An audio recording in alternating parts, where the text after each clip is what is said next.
Ouais les filles, donc me voici pour la deuxième partie donc, du charbonné vert avec le fard humide de chez MAC. Donc je vais faire le teint et la bouche, bon ce sera vite fait la bouche, hein, même pas 3, même pas une minute. Donc tout d'abord je vais appliquer ma base de chez Sephora, la base lissante, donc qui est comme ça, qui est vraiment très bien. Je pensais qu'il m'en restait plus mais en fait j'ai recréé, il y en a encore. Ensuite donc je vais appliquer un fond de teint, le Make Up Forever HD dans la teinte 125 avec un pinceau de chez MAC le 130. Alors voici comment il se présente et on se couvre bien. Alors il redevient mon chouchou en fait ces temps. Il s'adapte vraiment bien à ma peau pendant cette période, bien que j'ai pas mal de boutons d'eczéma et tout ça, qui s'adapte bien, donc on le secoue bien, vraiment c'est important. Et donc je commence à appliquer même pas une demi-pompe sur le pinceau et je viens commencer à tapoter. Donc, je tapote bien et en fait le résultat dépendra de comment vous avez tapoté et comment vous avez diffusé le produit. Donc il ne faut pas non plus trop en mettre, mais une demi-pompe suffit pour faire en tout cas toute cette partie là. Au total il faut environ une pompe pour faire tout le visage, voire moins. Donc je commence à faire des arrondis.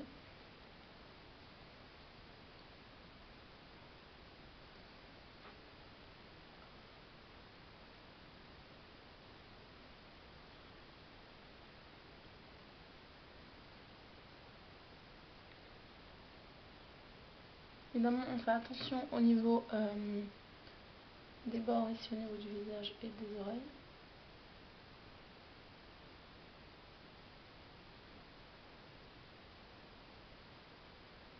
Voilà. Je reprends donc un peu moins qu'une demi-pompe et je viens faire de l'autre côté. Donc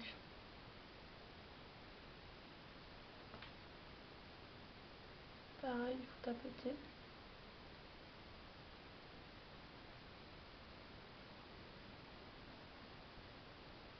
Voilà, et on fait des arrondis.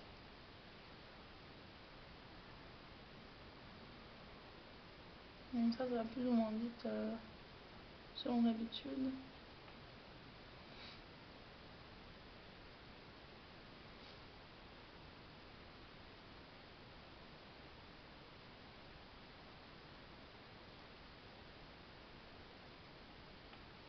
Là, c'est vraiment très important que le produit soit bien diffusé, qu'il n'y ait pas de démarcation, sinon c'est vraiment pas beau. Peu importe le fond de teint que vous prenez, s'il y a des démarcations, c'est pas joli.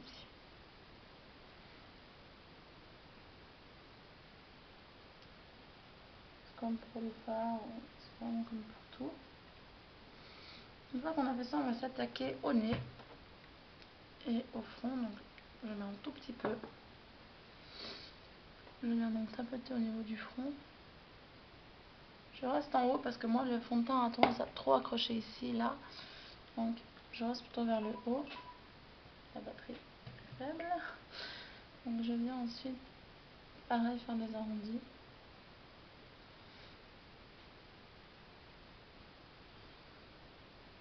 Je vais faire attention au niveau du crâne.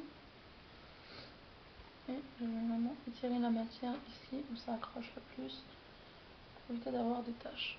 Donc on vient vraiment avec ce qui reste sur le pinceau. On vient au niveau du nez. J'en prends un tout petit peu.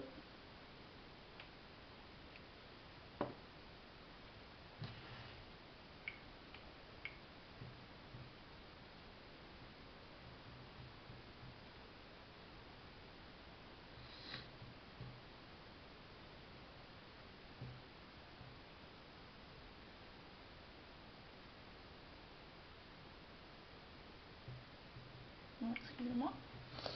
Donc je viens prendre légèrement, vous voyez, et je viens au niveau du nez. Alors le nez pour moi c'est la partie la plus compliquée à travailler, puisque c'est une face qui n'est pas plate. Et pour que le fond de teint accroche, c'est un peu plus compliqué je trouve ici. On fait bien le coin interne des yeux. Alors j'aime bien le nez qui commence à couler. Je sais pas si ça vous le fait aussi, mais à chaque fois que je vais sur le nez, c'est terrible. Surtout quand je suis malade, sinon ça va. Je coupe pas du nez non plus comme ça. Et il faut vraiment bien travailler. Pas avoir de surplus au niveau des ailes du nez, donc vraiment bien diffuser. Il n'y a pas de miracle hein, pour ça, c'est regarder. Voilà, là, voilà, je vois ici, le pinceau.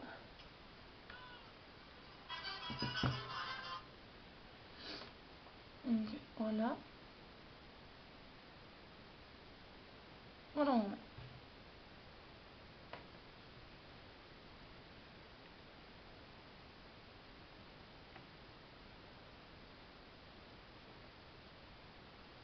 Là, ça me paraît vraiment pas mal.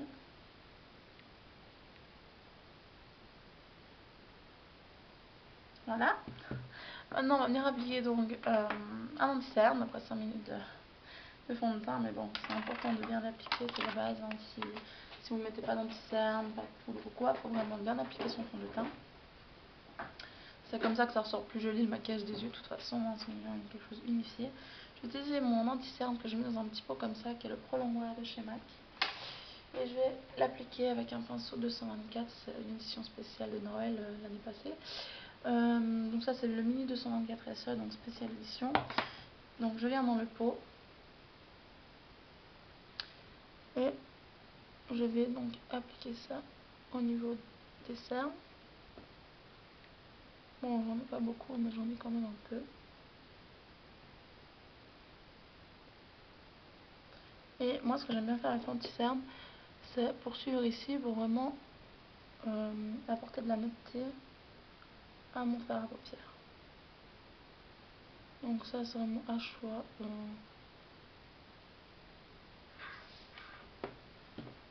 Moi, je le fais parce que j'ai l'habitude de le faire. Alors, il perd un petit peu de poil, ce petit pinceau. Enfin, avant, ça allait, maintenant, ça va faire bientôt une année que je les ai. Donc, ils perdent un peu leur poil, mais ça va, rien de méchant. Pareil de l'autre côté. Alors, c'est vrai que j'aime bien faire l'anti-cerne au doigt, mais je trouve qu'il est mieux travaillé. Enfin, qu'il y a un meilleur rendu en le faisant au pinceau. Après, c'est selon les préférences. Hein.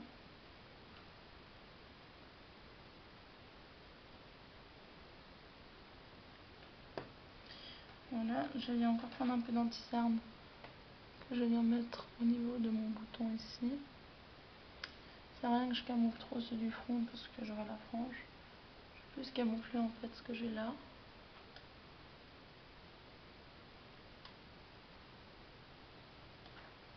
Une petite tache que j'ai dû un bouton ici.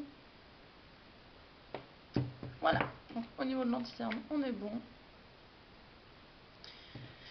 Ça veut dire qu'il nous reste à faire, donc à mettre la poudre et du blush. Alors pour le blush, je vais le mettre tout de suite. D'abord, je vais juste enlever les petits poils que j'ai sur le visage. Voilà, et je viens juste avec mon petit pinceau 130 fondre l'anti-cerne, mais légèrement, un peu. Vraiment juste pour que ça soit bien estampé. Voilà, c'est parce que je suis vraiment perfectionniste par rapport à ça. Je vous rassure, c'est juste pour ça. Donc une fois qu'on en est là, donc la peau est plutôt pas mal. Enfin, plutôt pas mal, grâce au fond de teint. Je vais appliquer un blush, donc je vais appliquer le Tip Petal, qui est un blush crème. C'est pour ça que j'applique maintenant, et j'appliquerai ensuite une poudre pour matifier ensuite. Donc il est comme ça. J'en vois que c'est une première, alors faites soyez indulgente, hein, avec un pinceau 188 de chez MAC. Donc j'en prélève. Je l'ai jamais fait avec un pinceau comme ça, hein, alors j'enlève l'excédent un petit peu comme ça. Et je viens appliquer ça. Alors moi, je mets vraiment léger, en ce moment les blushs, je suis pas fan des blushs trop forts. Je préfère quand c'est plutôt discret et naturel. Après, vous pouvez doser l'intensité du blush. Hein. Mais si vous êtes comme moi et que vous n'aimez pas avoir des blushs trop forts, ce blush-ci, contrairement à ce qu'on dirait là, est vraiment très léger et apporte une bonne mine. Sans pour autant faire agressif sur le visage. Donc voilà, bon, comme d'habitude, ça montre que c'est pas estampé. Et bon, ça, on commence à avoir l'habitude.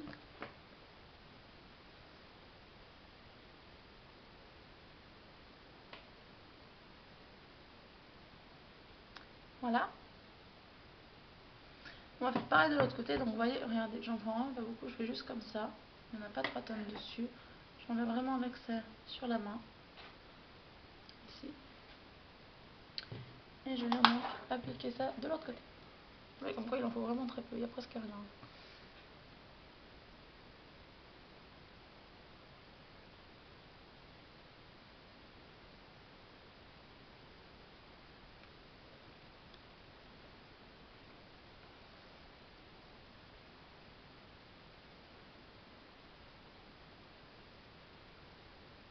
Avant je travaillais en fait mais je sais pas si je l'ai encore en vidéo. Je travaillais mes blush crème, enfin j'en ai pas beaucoup du tout, j'en ai même 2 ou 3 je pense, 2. Un seul chez MAC. Je les travaillais au 130. Ce que j'utilise tout à l'heure pour le fond de teint. Et en fait c'est vrai que c'est plutôt pas mal comme ça. J'aime beaucoup. Donc voilà où on en est. Si vous voulez être sûr d'avoir bien estompé ce que je vais faire moi, parce que ça, j'ai pas envie d'avoir de taches, voilà, non, je peux pas. Donc je vais simplement repasser avec mon pinceau à fond de teint. Il a plus de fond de teint, il a plus de matière, enfin, presque rien quoi. Et donc je viens simplement au niveau des bords de mon blush. Je viens simplement m'assurer en fait de l'estompe en passant par-dessus, enfin par-dessus au niveau des bords.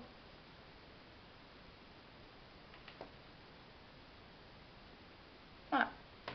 Donc, une fois qu'on est là, donc ça donne vraiment bonne mine. Je sais pas si vous allez pouvoir vous rendre compte, je pense pas. J'applique donc la poudre HD de chez ELF. Pas trop non plus, hein, je précise. J'en mets un peu sur les joues, sur le front et ici. Et je viens avec mon kabuki de chez ELF diffuser la matière.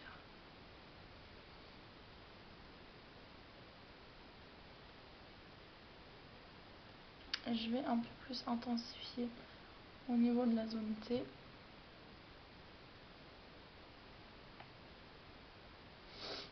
Voilà. Et au niveau de la cerne aussi. Voilà, et au niveau des lèvres, donc j'ai déjà mis une base, je vais juste en appliquer un tout petit peu, donc c'est la Plus Prime de chez MAC.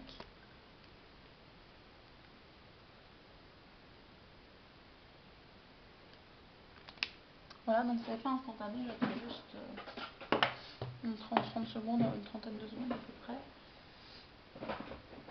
Donc je range comme ça, très bien. Bon, je vais vous montrer rien que mon tiroir pour le teint, je vous avais montré il me semble dans une ancienne vidéo, je sais plus, il a bien changé. J'ai tout mis là-dedans et voilà, donc ça c'est tout ce que j'ai pour le teint. Donc j'ai trouvé à faire pendant un bon petit moment, sauf au niveau fond de teint, j'en ai plus énormément, j'en ai que 3, bon j'en avais une pété. Donc une fois que j'ai fait ça, je viens appliquer un rouge à lèvres, donc là je vais appliquer le Mix qui n'a plus de nom parce que voilà, je l'ai trop mis. Voilà comment il est. Ça, je crois que ça va être la première fois que je terminerai un rouge à lèvres MAC. Enfin, j'en suis même sûre. Et en fait, la base lisse la lèvre.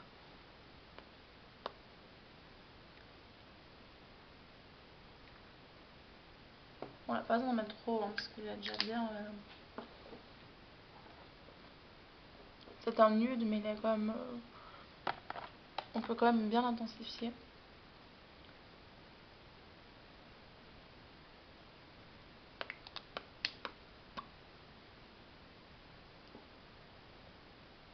Voilà. Donc maintenant, je vais juste enlever ma pince. Évidemment, ma frange a pris la forme de la pince. Juste pour montrer un peu, entre guillemets, on va dire le look final, hein, entre guillemets. Les sourcils, je vais pas les faire, je vais pas m'embêter.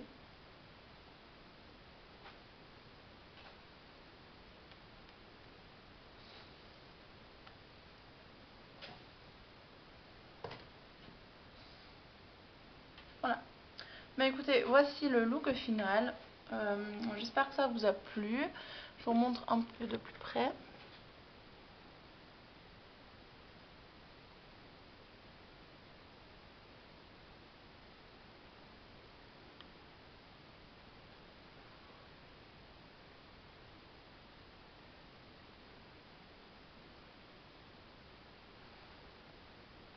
et la vue d'ensemble. Voilà. Bah écoutez, j'espère que ce look vous aura plu.